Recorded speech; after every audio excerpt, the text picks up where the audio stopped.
Hey y'all, what is up everybody? What is up YouTube? Sparking Mark here, and I'm back to do a movie review.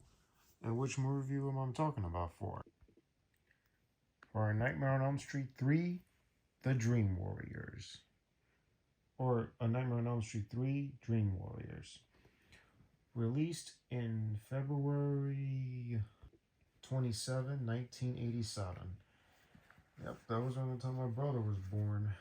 And plus, directed by Chuck Russell, written by Bruce Wagner, Wes Craven, Chuck Russell, and Frank Darabont. Yep. On a budget of just 4.3 or 4.6, and it made $44.8 million. Taking place 1 year after the events of Nightmare on Elm Street 2, Freddy's Revenge, we follow a new character named Kristen Parker, who is having dreams of Freddy, who attacks her and makes her slit her own wrist in the real world, believing that the Kristen character is suicidal, if you can believe that, and has put her into a psychiatric hospital. And now with fellow mental patients and the return of our two characters from the first installment, Donald Thompson and final girl daughter, cop hero Donald Thompson, who works as a security guard, and final girl heroine Nancy Thompson. John Saxon and Heather Langenkamp are back. That's right. And crazies ensues, and it's up to our heroes and heroines to save the day. Fun, isn't it? So yeah. And all in all, it's a wall-to-wall amazing installment. Great characters. They're back. Badass than ever. Plus, the music was composed by Angelo Badalamenti. Of course, he's a New Yorker composer from New York, and went on to work on other composing for music artists and all. And the second one was composed by by a guy named Christopher Young, who would later do the score for Hellraiser 1 and 2, and as well as Urban Legend and Spider-Man 3 and other projects. Oh, I forgot to mention the composer. So yeah, Christopher Young composed the second film, and Angelo Badalamenti, I can't even say his name, but he composed it very awesome. And also has got kick-ass soundtrack by rock and roll artists in this movie, including the one that did the score, not the score, did I say that? No. For the soundtrack main theme, Dream Warriors, by a heavy metal band called Dokken, Dokken. And I did mention to you I got a poster, 11 by 17 poster of the movie signed by the guitarist, and as well as an instrumental music, which ultimately is what do you call it? In the original opening sequence of the original VHS release of the film has a hard rock music instrumental version of the Joe Lamont song Quiet Cool. The DVD instead has Into the Fire by Dokken, Dokken, which is in the original theatrical release of the film. So yeah, very cool. Enough chit chat, let's put the disc and see what's inside, like now.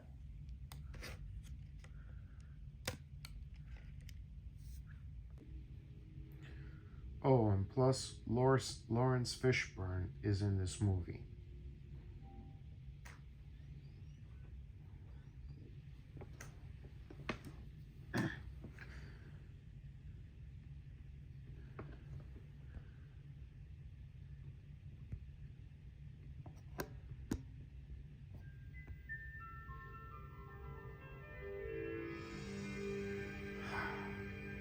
You can't forget that sound, y'all.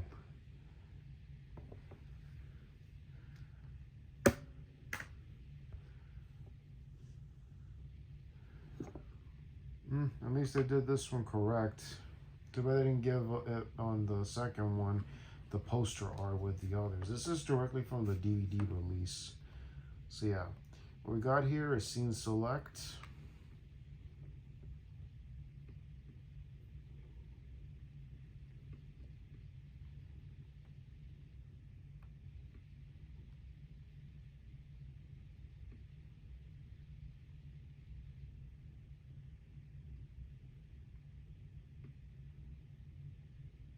"30 chapters. You got your audios, remastered or original theatrical release from the theatricals, subtitles, and we got special features, behind the story and the music video by Dokkan with Dream Warriors. I'll leave you the link in the description box for the special feature and the music video. And let's see how long is this one. So the behind the scenes has like chapters between Burnout, Fan Mail, also known as, also if you already know this, The House That Freddy Built, Onward Christian Soldiers, Snakes and Ladders, That's Showbiz, Trade 8s. So yeah, I wonder how long is this documentary. Okay, press play all. Let me see how the length is in this documentary.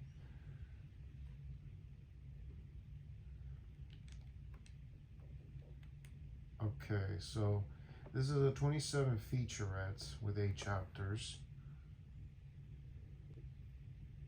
So yeah, so for the feature of course, behind the scenes, there's going to be like a few of them, like I said. We're starting, of course, with Burnout, which is about 3 minutes and 38 seconds in length. Interview with John Saxon and Heather Langenkamp. Mr. Saxon talks about that the first Nightmare on Elm Street was independently project, modestly budgeted. The first film was, number one, was a lot of fun to work on, and who were relatively new working in the film business and working a little bit for the thrills and the fun, and a certain stage didn't mean condoning other young people who, of course, those who have been in the business were like, hey, look, I'm making a project, and the idea is to know what it was. And meant to a lot, and then for Mr. Saxon, a long time that he'd been in the industry. Clearly, vitally number 3, only 3 because of he worked for a couple days on set, and then came back to work, and I think the very last day, the first, remember seeing people you need to wait to get it right, and meaning the enthusiasm, the energy, running around the set, everybody excited. And then he came back on the last day with the producer and the marketer producer, Rachel Tellier, second assistant, or someone says quiet on the set, and everyone got pretty quiet. Worked for 14-15 hour days. They were longer, thrilled to make the movie Rebellious. Then we have Heather Langenkamp talking about the first movie, and she says that when they finished the first film, it was such a small film to work on, and meant their budget was small, and had the screening and had a little screen room at Warner Brothers, and her and Johnny Depp were there, her and John Saxon were there, I believe, and everyone saw it and was known to have a little celebration. No seats in their theater. Then the fire marshal told them they couldn't show the film because until the theaters wasn't big enough. So some people either left and ended up sitting on the floor, and then it was a small film written all over, and their clothes from the sets went to Salvation Army, and some socks thrown in there pathetically. And she thinks about made the second one thoughts, but couldn't believe it, they were doing it. And of course, it was so successful, they were ask her to gladly don't know being part of that.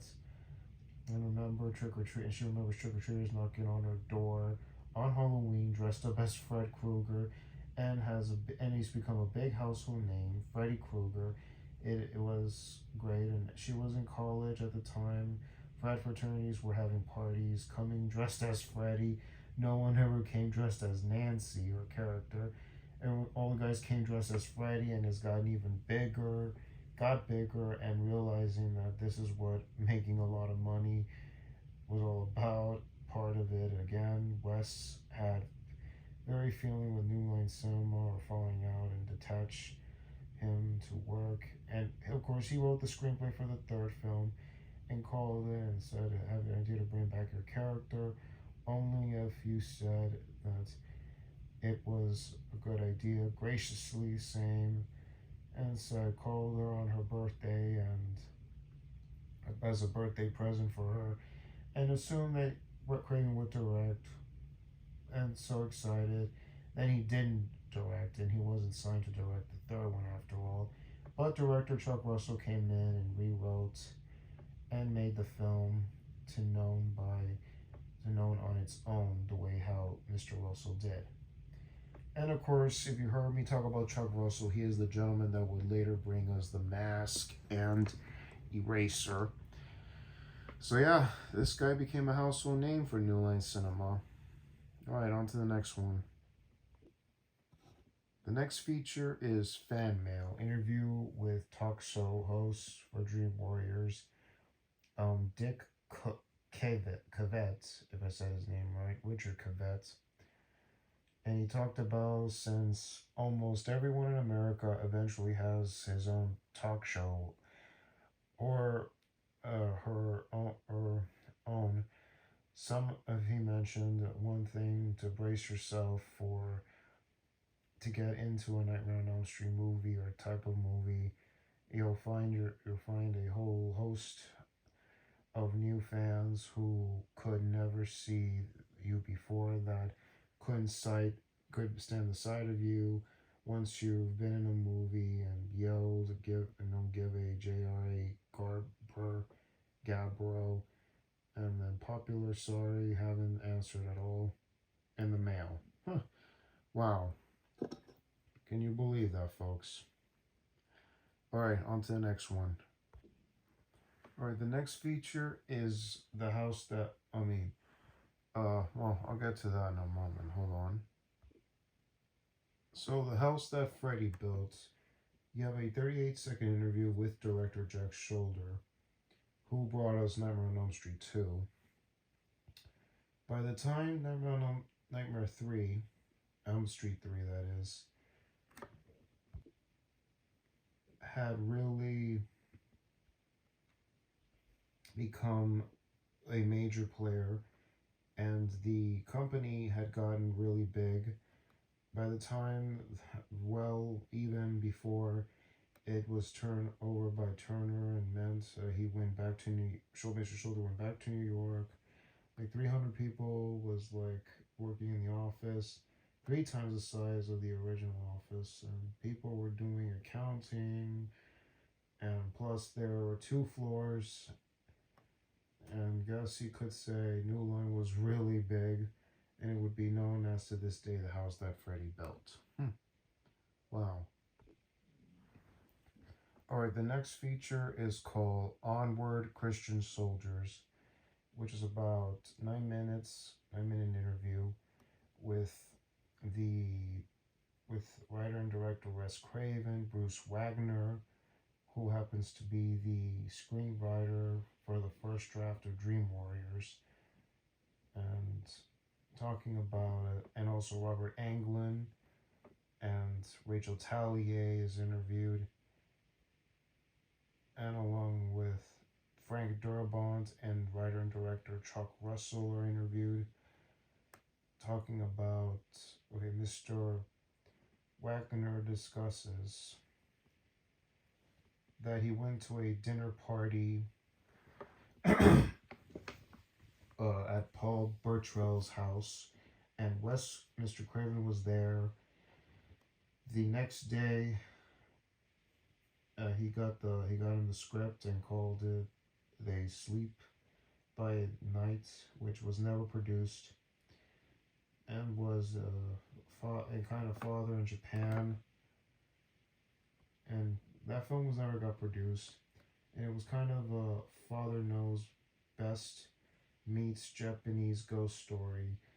And there were a lot of dream imaginary imageries, and Wes significantly asked Miss M to do Beetlejuice with him, and was offered, and they had a meeting about Beetlejuice, but somehow that deal fell through, and that project in Hollywood. And then some months later, Bob Shea approached him to do the third Nightmare on Elm Street, generously and thought of him and asked him if he'd like to write the process of the drafts. And Mr. Craven asked about going to do a sequel to make it was worthy doing, like he said, and having to take somehow to the next level. Only real justification doing a sequel, having to take something okay with it, and foundations, next story. Since the first one was about a character who sort of fought everything alone, and like he said, what is the truth of way it works in the human community? Fight the battles of the demons alone, have a vision together, still kind of fighting alone in a small group of people, sets of conscience and power that is greater than the individual parts. The idea for Dream Warriors, his thought was, where kids have the ability to go in others' dreams, and kind of hopeful symbol of watching their point of view somehow being tortured, and the world and their sensibilities, onset and offset, conversational idea of kids coming to the city to commit suicide, and um, they were really being killed by Freddy. But phenomena seemed to be the kids were committing suicide in the city, particularly was drifting as dream warriors, coward yet were being picked off by Freddy. That's just an example of how a script starts in the first place, ends up with another place. The idea of kids were being treated like basically crazy, but the vision made them appear crazy. They really see something and were completely different on their own, and the community of other kids. And Mr. Wagner says, since the third Nightmare on Elm Street, he orchestrates his arm and asks him to do the blades, act like God, and really like him. And talking about that the second one, was his feeling that we had to create carte blanche, and he came to the films that aboard a boon and about dreams, Los Laverados, where a mother appears holding raw meat to her son, knows things, and is being fluid at the time, and images as they could rather return to know where the first nightmare, or know where is not sure the notion, but wasn't inapproved of the Nightmare on Elm Street really was. Kind of an art film and had no illusions what they were doing. Nevertheless, things concocted were challenged to come up with something, and a young filmmaker would get excited about an image, and that could go right into action and put it into action. But there were no executives saying, no, you can't do that, it's too appealing, or doesn't make any sense, enthusiasts, because Wes was the gravity of pulling him back. And also Robert Englund is interviewed talking about the third installment, that when he got a draft, he remembers about the treatment and didn't remember whether he had to pitch the idea for him, for the director, and he really are having memories of what he wanted to be at the time, and what he really felt necessary was a huge reiteration back into Nightmare 3 and might be somewhat influenced or part of Wes's script. And Reg Retalier says what happened on Nightmare 3 was Wes Craven, Bruce Wagner wrote an intentional script and putting Freddy that could be doing any kind of problems and torture characters. As she remembers, Freddy can shapeshift into monsters as well. Not only undoubtedly production wise, but with no rules, and there was no fear anymore. And she suggested they had to talk with Chuck Russell. Before suggested Chuck was very young and strong and really liked this series, and it talked him to talk with Bob Shea, and went to talk to Chuck to have to pick these really strong ideas, straightforward POV of when Chuck means Chuck, and presenting him as the director. And he had never directed anything prior to that and was afraid a New Line wasn't going to pick him, and was afraid of first-time directors to give them the right people. So, and hoped to say yes, and saw at the Palmer and called April Mitzvah present movie. Dad gave Rachel Tellier some money. Alright, so we have interview with and also Mr. Durabon and Mr. Russell talk about the true pitch for the third film, and strongly felt about the way the series should go, because there was a big fan of Face for the first one. The second had Freddy used to be more of a serial killer and miss of the fun and imaginative moves that this character, while one was essentially frightening, a terrific little picture, he felt there was real legitimate room to expand and take these dreams into a dream world and have really more fun, and still the scares, but felt necessarily as great darkness to it, fantastic, thrilling, even funny, and maybe responsible, taking Freddy on in funnier places. Really happily respond very well to the picture, and pitching with problems, and they had existing screenplay and actually drew storyboards, just spec, because he was told about the sketch, knocked them out, making crazier effects, particularly story to respond to Bob Shea's loved in making mistakes. And Miss Tellier said Nightmare on Elm Street 2 evidently, and she that idea of Chuck, and Chuck and Mr. Durabont, Russell, Mr. Durabont was in favor of that, and then the script somehow fell apart, and then they had to redo it, and then went to say the new idea for Johnny Carson that didn't come out of any kind of consciousness decisions, and make Freddy into shows, and even directly the script Freddy shows, and if they can make more fun and more scarier the element of the story, and somewhat a major movie, they would have a very big major movie in their hands. So it's a very, very insane. On to the next one. Alrighty, so the next feature is Snakes and Ladders, which is about 6 minutes in length interview with Frank Darabont, Chuck Russell, Kevin Yeager.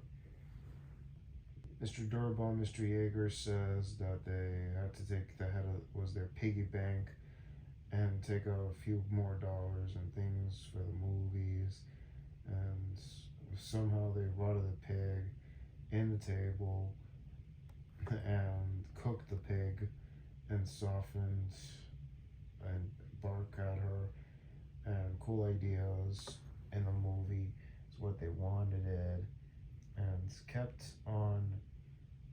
And that wasn't an early scene of the film, but it was cut, and saying that to be too organic. And Mr. Yeager talks about the snakes, a little prolific and seeing a lot kind of sexual things within Nightmares, Gnomes, Nightmare on Elm Street, and Strictly Pathetic, and searching them until I'm gonna screw this up. I'm sorry. It's actually because he designed the look of other parts, but honestly, that got cut from the film. So yeah, even of course the snake. There was a giant snake eating a character. And speaking of it all, yeah, a giant snake, Freddy. That also was going to be a bit referencing to something else. And really, there's a lot of sexual horrors, imageries in this picture, but that's the part of puberty chemistry nightmare they that the true of that age group, that world, perhaps all of them continue to extend. And if she only had a much bigger condom, and talking about the effects of that in the movie of the snake Freddy, and the way it was designed and built, eating a character and attacking the character. So yeah, very much and so on. And talking about shooting from the angles, seeing it from the early stage of the design and onto the set, and try to gobble up Patricia Arquette's character, but didn't want any hardware to hurt her. And pretty inexperienced shot people of the effects, and people in the thing looked great. It worked amazingly, but it all collapsed when tried eating her. The whole face of the prosthetic collapsed, and there was no actually a gobbler.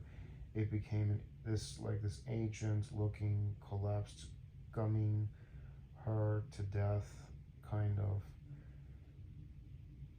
But but it wouldn't work, and it wasn't in the film at all.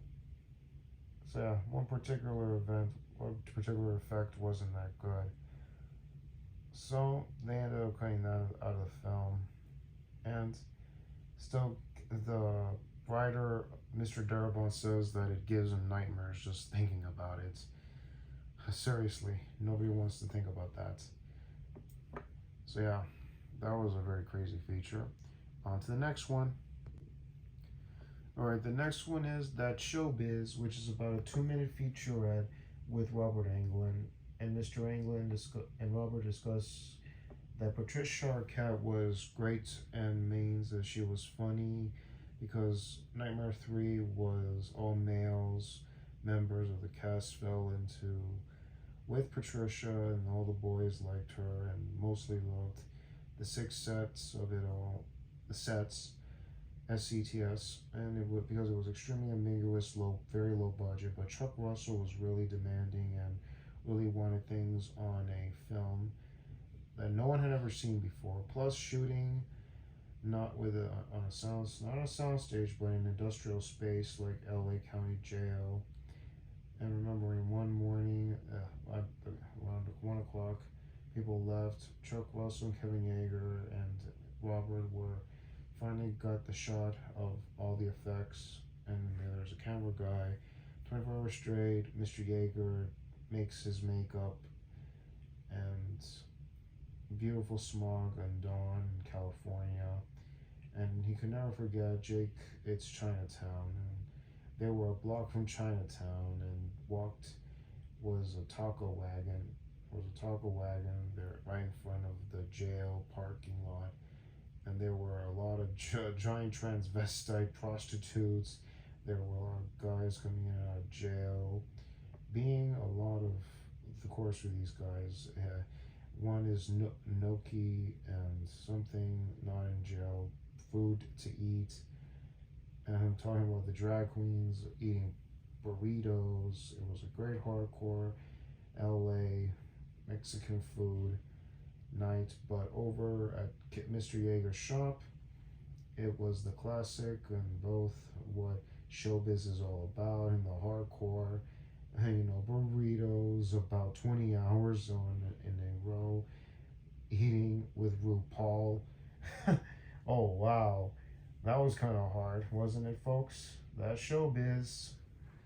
Alrighty, on to the next one. Alrighty, so the last special features is Trading Eights, interview with Robert Englund and the writer and another person. We should get to that in a moment. Okay, so Mr. Englund talks about that most of, not if not what all these stories, films, that is written by writers. He thinks the line "Welcome to Prime Time" is really the only completely improvised line that Englund did on his own, and the kind that any of these thousands of, even the signing autographs for the third film, either on posters or on autographs, everyone loves that line, but it was improvised during the shoot of the third film. And something like "Your television is now, girl," and only the television actress, and of course, with too many syllables to say "Welcome to Primetime" was actually Englund's idea. And calm, and it became the greatest lines ever written down, and honeymoon, it would be everywhere around the time. And you have Mr. Russell talking about the scene from the nightmare scenes on television, and saying it was a popular saying, "Welcome to prime time. It's hard, but you're not Robert Englund, right, in this scene." But things that were questioning at the time, even in the weekend, get like gangbusters and test screenings and other stuff. And also Mr. Wagner's interview talking about that when he turned the script and rewrote by Chuck and Frank, who already make their own, and Wes and Mr. Wagner were not involved in that one. And the idea was, as you remember from Mr. Wagner's father, used to walk him down the street when he was a kid and standing on his own legs, and his father's doing ideas. And what if Freddy Krueger did that, like walk a kid like a father in traffic, kind of basically kill the child? The idea of abduction now, in America, as something that's confining people, breaking into people's homes, grabbing kids. Somewhat, that idea was never approved or anything. It would be too horrific for someone to genuinely trust and walk off like this boy, and then Chuck Russell said throughout the film, and then do the same thing, but they had actually used tendons, that boy's tendons, to walk in the Marriott, and was true ingenious, and he loved that. In his mind, gone quiet for CS4, the grandiose, which was the great example of something that an original writer, that a notion that the original writer comes up with, improved and to be made of the context for overall work. And Mr. Russell says, "Mirror, mirror on the room," in the scene was the effect that would be ambiguously, and they couldn't figure out almost every end of angles of during post-production. Best optical guys of the Whiteman, and ended up in plain projecting Freddy's image in some minor paperwork being framed, despite in the middle of the night, and then finishing the movie, and how the cut of the movie without the point, unfortunately, had some dreaming nightmare scene. Apparently a point of fun, where it comes from that, worked as he remembered. And Mr. Darabont says, whether it was Wes Craven or Bruce, I don't know. Not actually, that's actually for several years ago, 11 years ago. Sometimes he not to remember things. And that was that theirs, these could have been theirs, or just the way it turned out. So yeah, talking about the effects scene of Welcome to Primetime, putting Freddy's image in a television, like wow. And if you add all these features, 7 features, if you add them together, you got 27-minute featurette. So yeah, very extensive, pretty crazy.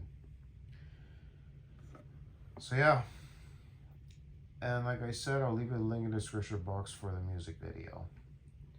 I don't know if that music video was on the DVD release. Correct me if I'm wrong. For those who have the 1999 Snapper Case box set, let me know in the comment section. Alrighty, I'm gonna take some scenes from the movie and take pictures of it, and then and I'm just gonna take the pictures and show it to you all.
Alrighty, folks. So you saw the picture quality, and I give the audio, and plus, couldn't risk playing any audio in this one, so I give the audio approximately 9 out of 10. Amazing, amazing. The third installment rules, man. Rules all the way. And of course, tell me what you guys think of the picture quality as well, of the photos I put on this video showing some parts of the film. But it's the picture quality for the record. And of course, again, I have a BOSE TV, which is a BOSS TV. So yeah, let me know in the comments as well. What do you think of the picture quality and my own opinion about the sound quality? 9 out of 10, yo. Come on. Best I've ever seen, y'all. Alright. So before signing off, let's give a shout out to the Thingavars, to the physical media collectors, the watch collectors, toy collectors, autograph collectors, and heck, all you collectors out there. Shouts to you all, and shouts to my subscribers. You know who you all are. Shouts to you all. And also, if you like content like this or any other content on this channel, please click the bell and the subscribe button to be notified of all new uploads. Click the bell to be notified daily and or weekly when I post things. So yeah, keep an eye on it, because on the YouTube posts, I am posting things, whether it be for links or for anything to do with upcoming videos pretty soon, or products as well on pre-orders from any other sites. Check those out as well. And anything out of the ordinary, keep an eye on my YouTube post and my channel daily and weekly. You'll never know what's gonna pop up, y'all. So keep an eye on that, folks. And tell me, what you think of Nightmare on Elm Street 3? I mean, it is badass. So, y'all, this is Sparky Marky Mark signing off. Y'all take care. God bless you. Enjoy Wednesday, y'all. And later. Gotta go.